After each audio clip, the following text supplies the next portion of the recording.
Saudara yang dikasihi Tuhan, Mazmur pasal yang ke-73 ayat pertama berkata seperti ini.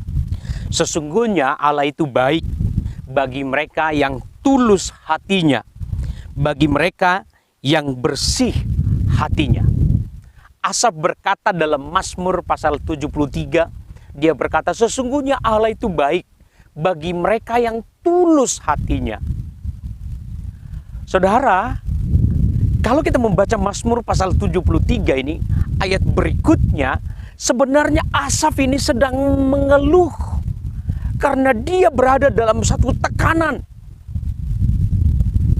Dia bahkan cemburu melihat orang-orang yang hidupnya tidak benar, orang-orang yang jauh dari Tuhan. Namun mereka mengalami kenikmatan, kebahagiaan secara dunia. Menurut takaran dunia mereka berbahagia. Dalam Mazmur 73 ini, Asaf berkata sesungguhnya Allah itu baik. Dia sedang menyampaikan kepada Tuhan, Tuhan engkau tetap baik. Meskipun aku melihat hidupku justru berbanding terbalik. Meskipun aku melihat hidupku secara kasat mata, menurut takaran manusia, tidak menyenangkan. Namun dalam situasi yang tidak menyenangkan itu, Asaf menyampaikan satu syair. Dia berkata, sesungguhnya Allah itu baik. Bagi Asaf, Allah tetap baik. Meskipun keadaan hidupnya tidak baik. Meskipun dia melihat dia nyaris tergelincir karena melihat orang-orang, mereka jauh dari Tuhan, tapi hidupnya lebih mapan secara struktur sosial menurut pandangan manusia. Namun Asaf berkata, Allah itu baik. Kebaikan Allah bagi saudara dan saya tidak diukur dengan apa yang saudara alami saat ini secara manusia. Kebaikan Allah bagi kita yang diperagakan, yang disampaikan, yang diakui oleh Asaf tidak ditentukan dengan kondisi hidupmu, tidak ditentukan oleh kondisi hidup saya. Bagaimanapun kondisi hidup kita, Tuhan tetap baik bagi saudara dan saya.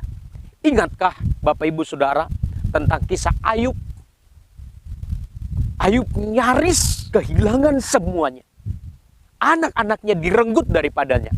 Harta yang berlimpah semua diambil daripadanya. Namun Ayub berkata, Tuhan yang memberi, Tuhan pula yang mengambil. Terpujilah nama Tuhan. Kebaikan Tuhan dalam hidup kita tidaklah ditandaskan kepada pengalaman hidup saudara, kepada perasaan yang saudara alami saat ini. Apapun keadaan saudara, Tuhan tetap baik. Dia baik bagi kita. Dia baik bagi saya. Belajar melihat sisi kebaikan Tuhan dari sudut pandang yang benar. Karena apa? Kita sedang berbicara tentang kekekalan. Memandang segala sesuatu yang kita alami dengan cara pandang yang benar, dengan sudut pandang yang positif. Lalu kita bisa berkata, mengucap syukur kepada Tuhan. Dan berkata, Tuhan engkau tetap baik bagiku. Meskipun keadaanku kurang baik menurut perasaan hatiku. Tapi engkau tetap baik. Tujuan hidup kita adalah menjadi saksi apapun yang kita alami. Kita tidak pernah mencurigai Tuhan. Kita tidak memberontak kepada Tuhan.